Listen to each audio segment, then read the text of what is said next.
அகிலா ஒரு தேர்வில் 80% மதிப்பெண்களை பெற்றால் அவள் பெற்றது 576 மதிப்பெண்கள் எனில் அந்த தேர்வின் மொத்த மதிப்பெண்களை காண்க. இந்த சம் வந்து எப்படி இப்போ ஷார்ட்கட்டில் சால்வ் பண்ணலாம் பார்த்தீங்கன்னா, ஃபஸ்ட்டு கொடுத்துருக்கிறது 80% 576 நம்பர். பர்சன்டேஜ் தனியாகவும் நம்பர் தனியாகவும் நம்ம எழுதிக்கணும்.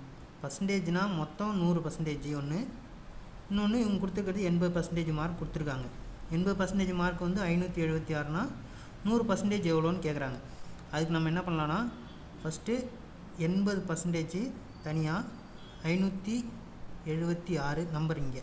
அப்போ 100% எவ்வளோன்னு கேட்குறாங்க, அது நமக்கு தெரியாது. இப்போ இது எப்படி சால்வ் பண்ணுறது பார்த்திங்கன்னா, இந்த பக்கம் உள்ளது டிவைட் பண்ணலாம், இதையும் டிவைட் பண்ணலாம், இந்த நம்பரையும் டிவைட் பண்ணலாம், இங்கேயும் டிவைட் பண்ணலாம். இப்படி 4 பக்கமும் நம்ம வந்து டிவைட் பண்ணலாம். அதே குறுக்கனா இப்படி பெருக்குனா நமக்கு இந்த எக்ஸ் என்னன்றது ஆன்சர் அதான் வந்துடும். ஓகேவா?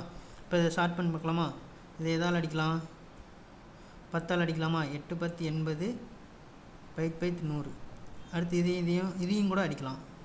2 நாள் 8, 4ஆல் அடித்தா 1 நாள் 4 17, நன்னாங்க 16, மீதி 6, திரும்ப நன்னாங்க 16. இதை இப்போ ரெண்டையும் அடிக்கலாமா? இந்த 1 2 7 2 14, 2 2 4 72. இப்போ இங்கே 10 இருக்குது, இங்கே 72 இருக்குது. இது ரெண்டையும் வந்து அடிக்க முடியாது. இதை வந்து பெருக்கணும். கிராஸில் இருக்கும்போது பெருக்கணும், இங்கே இருக்கும்போது நம்ம அடிக்கலாம். அப்போ 10 × 72 720. இதுதான் ஆன்சர். இப்போ மொத்த மதிப்பெண் எவ்வளோன்னு கேட்டால் 720. மாடல் தான் இந்த சம்மும் பார்த்திங்கன்னா, 20% விலை உயர்வுக்கு பின் 1 கிலோ உளுத்தம்பருப்பின் விலை 96 எனில் 1 கிலோ உளுத்தம்பருப்பின் அசல் விலை என்னன்னு கேட்குறாங்க. இப்போ இதில் என்ன கொடுத்துருக்காங்க, கன்ஃபியூஸ் எப்படி வேணால் பண்ணுவாங்க அவங்க. நமக்கு 2 கான்செப்ட் தான், பர்சன்டேஜ் தனியாக நம்பர் தனியாக.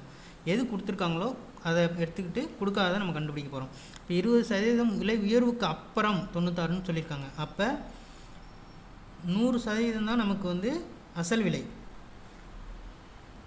அப்போ 20% உயர்வுக்கு அப்புறம்னா 120% நமக்கு வந்து கொடுத்துருக்காங்க 96ன்னு. அப்போ 100% எவ்வளோன்னு கண்டுபிடிக்க போகிறோம். இப்போ நம்ம இந்த ஃபார்மெட்டில் எழுதிக்கலாம். 120% 96. அப்போ 100% எவ்வளோ? அதேமாரி நம்ம இதை வந்து அடிக்கலாம். இப்போது 0க்கு 0 அடிச்சிருங்க. 2ஆலேயே அடிக்கலாம். 6 2 12, I 2 10. இப்போ இதை 6ஆல் அடிக்கலாம். 1 6 6, இங்கே 1 6 6, மீதி 36, 6 6 36. இப்போ இது கிராஸில் இருக்குது. நம்ம இதை மல்டிபிள் பண்ணலாம். 5 × 16 80. அவ்வளோதாங்க. இப்போ அசல் விலை எவ்வளோ? 80. ஆன்சர் 80. சம் போட்டாலும் அதே போல் தான் இந்த சம்மும். இதில் எப்படி கொடுத்துருக்காங்க பார்த்தீங்கன்னா, ஒரு எண்ணின் மதிப்பை 25% குறைத்தால் 120ன்னு சொல்லியிருக்காங்க. அப்போ 25% குறைத்தால்னா அப்போ 75% அவங்க கொடுத்துட்டாங்க 120ன்னு. அப்போ அந்த எண்ணை கேட்டுருக்காங்க. 100% எவ்வளோன்னு கேட்குறாங்க. சேம் அதே தான், 75% 120. அப்போ 100 எவ்வளோ?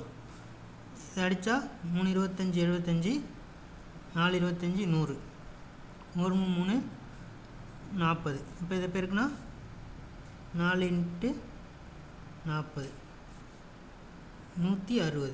ஆன்சர் 160. சிம்பிள். இந்த சம் பாருங்கள், அதே சேம் தான். ஒரு எண்ணை 18% அதிகரித்தால் 236ன்னு கொடுத்துருக்காங்க. இப்போ 18% அதிகரித்தால்னா 118. 118 தான் 236 கொடுத்துருக்காங்க. இப்போ 100 எவ்வளோ?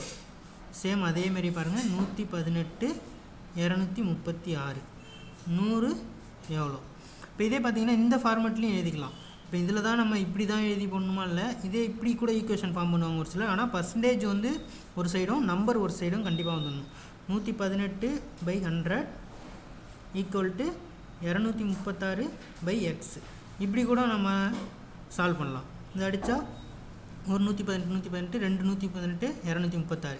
அப்போ மல்டிப்ளிகேஷன் 100 × 2 200. ஆன்சர் 200.